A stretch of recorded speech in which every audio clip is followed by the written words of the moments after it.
The Sacramento Kings have turned their season around after firing Mike Brown on December 28th, going 7-1, including winning their last 7 games under Doug Christie, who started the season as the assistant with the Kings. And people seemingly pretending like all of the problems with the Sacramento Kings are resolved, that all they needed was a coaching change.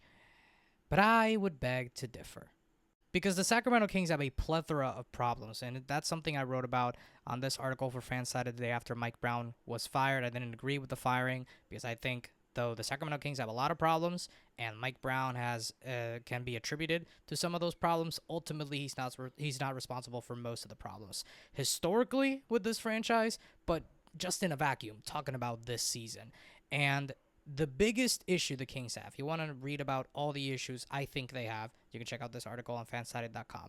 But I think the biggest issue that they have, and that's something that Mike Brown nor Doug Christie has been able to figure out up to this point, is their starting lineup.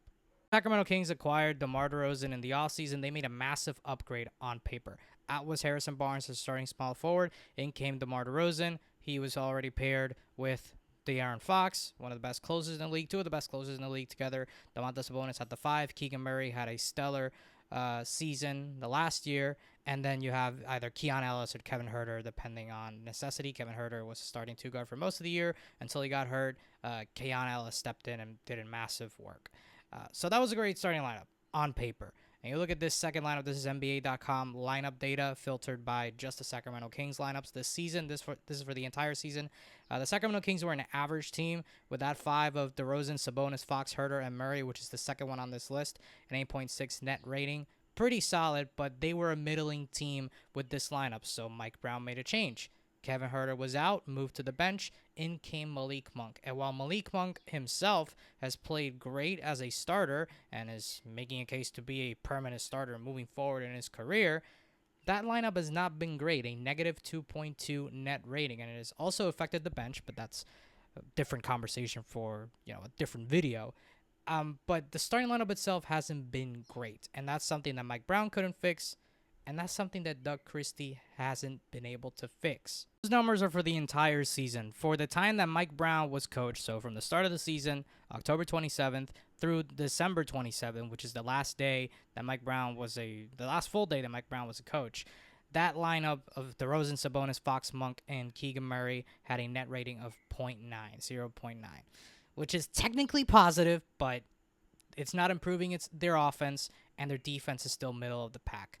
The recipe for success in 2022-2023 was spectacular offense and a defense that was mediocre. Their defense has stayed mediocre, and their offense has gone downhill since then, and they just haven't been able to improve their offense. And they tried to do that with Malik Monk being inserted. You have your 5 best offensive players on the court at the same time, and they have not been able to do so. Be asking yourself, well, Kevin, if the starting lineup has sucked and is continuing to suck, then how come the Kings have rattled off 7 straight wins? Well, it's quite simple, my friend. That starting lineup hasn't played much together. Out of the 8 games, the Kings have a 7-1 record under Doug Christie. Out of those 8 games, that starting lineup of De'Aaron Fox, Malik Monk, DeMar DeRozan, Keegan Murray, and Domantas Sabonis has only played in 3 games. And they are 2-1 in those games.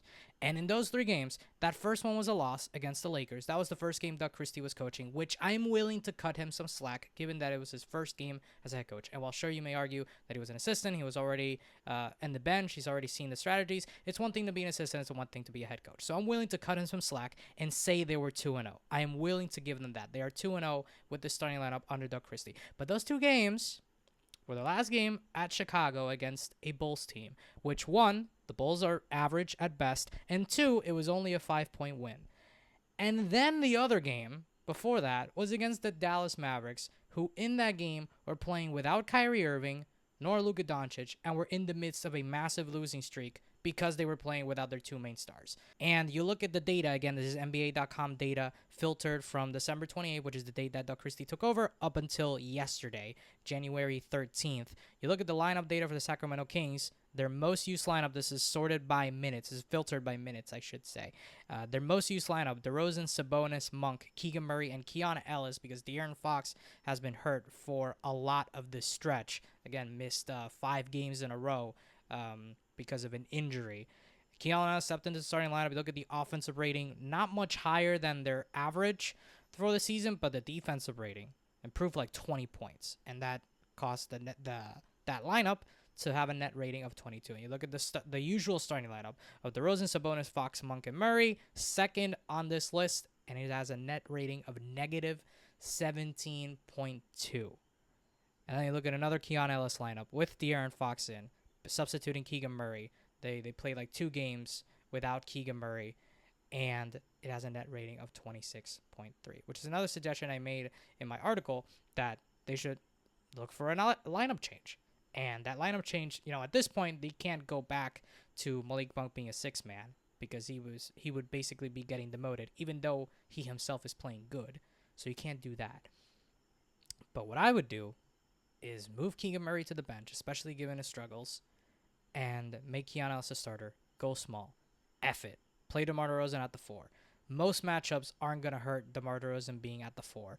Their defense sucks anyways. You might as well double down and make the offense as lethal as possible, which it clearly shows. And again, it's only a 2-game sample, but an offensive rating of 137.6 with this small ball lineup with DeRozan at the 4. It could work. It could work because they'll need a lineup change because this starting lineup hasn't worked this entire season, and I don't expect it to magically improve regardless of coach. So people are saying the Kings have turned their season around. I would pump the brakes before I see them play a couple of games with this starting lineup. And incomings, there are some quality opponents coming up. They're playing Milwaukee tonight. They play Houston. They play Golden State. They play Denver, New York, OKC. So there are some quality opponents coming up. If the Kings win those games with their current starting lineup, with Malik Monk at the 2 and Keegan Murray at the 4, then I'll say they've turned it around. But until then, they still have a lot to prove.